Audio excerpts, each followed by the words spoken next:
Assalamualaikum warahmatullahi wabarakatuh. Apa kabar semuanya? Semoga kesehatan dan keberkahan selalu menyelimuti kita semua. Amin. Kali ini saya membawakan kisah dakwah Nabi Muhammad SAW ketika mempunyai markas dakwah yang pertama. Sebelum saya mulai, saya ucapkan terima kasih kepada semuanya karena sudah klik channel ini. Langsung saja, check it out. Berbagai tekanan kepada kaum muslimin membuat Nabi Muhammad dan pengikutnya sangat tersiksa, sehingga mereka membutuhkan tempat perkumpulan yang sangat rahasia. Pada tahun keempat pertengahan tahun kenabian, seorang pemuda bernama Al-Arqam bin Abil Arqam menawarkan rumahnya untuk menjadikan tempat dakwah yang rahasia. Mungkin kalau zaman sekarang disebut base camp lah, namun yang rahasia. Dan pada masa Rasulullah disebut Darul Arqam. Namun kaum kafir Quraisy pun tidak kehabisan akal dalam menghalangi dakwah Rasulullah. Berkat perlindungan Abu Thalib, orang kafir Quraisy pun tidak berani mengusik Nabi. Namun orang-orang yang lemah ketika masuk Islam menjadi korbannya. Hanya beberapa orang termasuk Abu Lahab dan orang musyrik lainnya yang terus menghalangi dakwah Nabi. Kaum musyrikin itu pun berkumpul dan berunding. Salah satu dari mereka pun berkata, "Sepertinya kita dengan menjelek-jelekan Muhammad tidak berhasil." Yang lain pun menyautinya, "Kita celakai saja Muhammad." Tidak bisa karena pasti akan dilindungi oleh Abu Thalib. Abu Jahal pun berkata, "Kita sakiti Muhammad ketika tidak ada Abu Thalib dan kita lempari dengan kotoran-kotoran yang sangat menjijikkan." Bahkan istri Abu Lahab pun sangat membenci Rasulullah.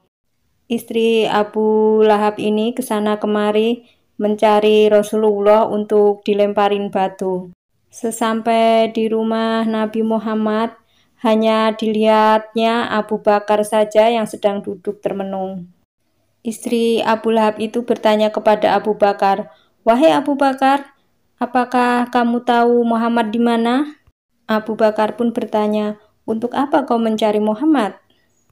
"Aku akan melemparinya dengan batu karena dia sudah menghinaku." Abu Bakar pun diam, tidak bisa berkata apa-apa. Karena sebenarnya Nabi Muhammad ada di sampingnya. Karena Abu Bakar tidak menjawab apa-apa, istri Abu Lahab itu berkata, "Kamu tidak berkata apa-apa, berarti kamu tidak mengetahuinya." Dan istri Abu Lahab pun berlalu pergi. Setelah kepergian istri Abu Lahab, Abu Bakar pun bertanya kepada Nabi Muhammad, "Wahai Rasulullah, kenapa istri Abu Lahab tidak melihatmu padahal kamu sedang di sampingku?" Nabi Muhammad SAW pun menjawabnya, "Ya, dia tidak melihatku karena Allah telah menutup matanya agar dia tidak melihatku." Bahkan tetangga Nabi Muhammad SAW pun turut menyakiti beliau dengan melempari kotoran ternak yang sangat bau. Tidak hanya itu, bahkan para pembesar Bani Makhzum, yaitu Abu Jahal, beberapa kali menyakiti Nabi Muhammad. Kebencian terhadap Nabi pun didasari atas fanatik kesukuan juga. Bani Makhzum menganggap bahwa kabilah Bani Hashim adalah musuh. Ketika Nabi sedang sholat, Abu Jahal pun membawa banyak sekali kotoran. Kotoran hewan itu diletakkan di kepala Nabi Muhammad ketika Nabi Muhammad sedang sholat dan sujud. Setelah Fatimah membersihkan kotorannya, barulah Nabi Muhammad menyelesaikan sholatnya. Bahkan Abu Lahab pun berniat menginjak tengkuk Nabi ketika bersujud.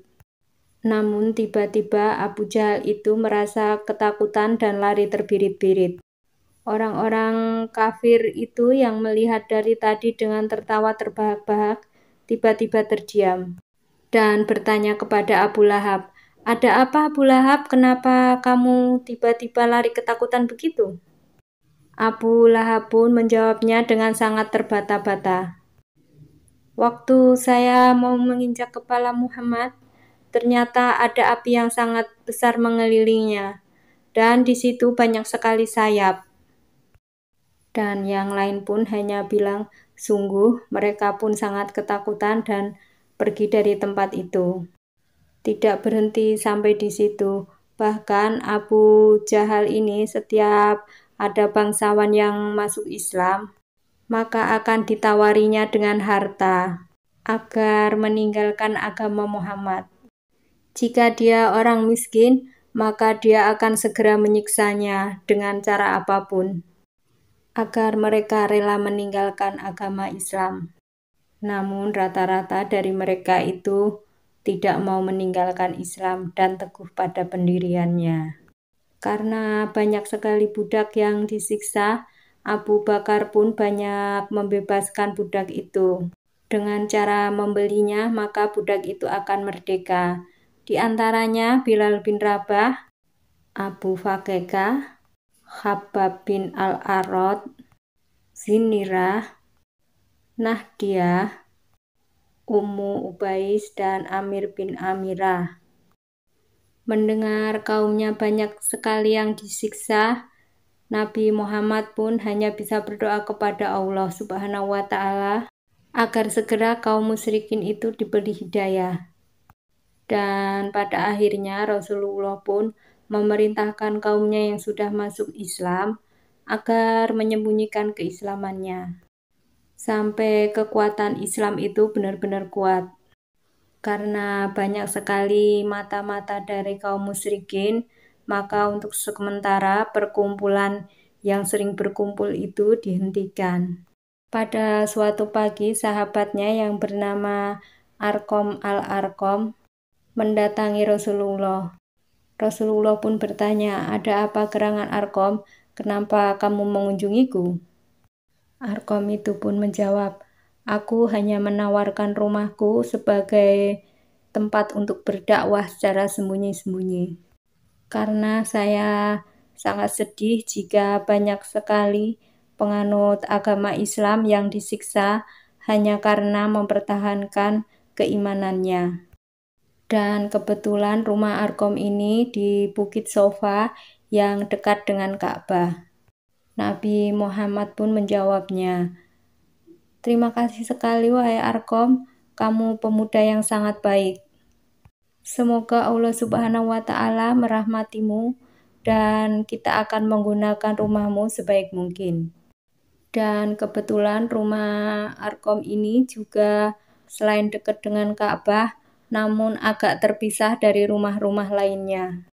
Karena rumah lainnya itu jauh dari Ka'bah, mereka meyakini Ka'bah itu adalah keramat.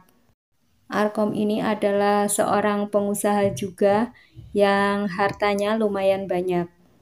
Dan pastinya orang musyrikin tidak akan menyangka di rumah Arqam akan dilakukan pertemuan, karena Arqam adalah anak muda. Pasti mereka menyangka kalau pertemuan itu di rumah orang-orang tua seperti Abu Bakar dan yang lainnya. Selain itu, Arqam pun masih satu kabilah dengan Abu Jahal.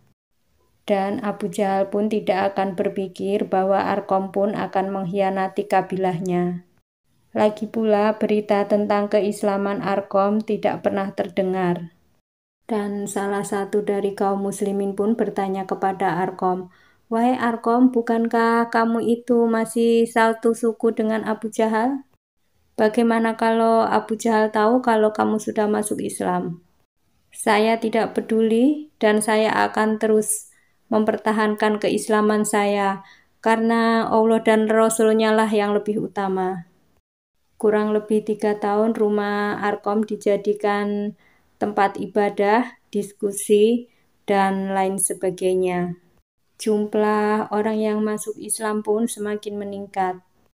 Arqam bin Al-Arqam meninggal dalam usia 85 tahun.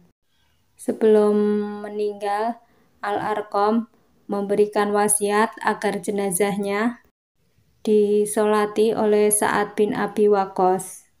Itu tadi rangkaian dakwah kisah Nabi Muhammad SAW dengan tempat Darul Arqamnya. Jika saya salah dalam menyampaikan, saya mohon maaf sebesar-besarnya. Jika ada yang kurang, boleh ditambah di kolom komentar. Akhir kata, wassalamualaikum warahmatullahi wabarakatuh. See you next video.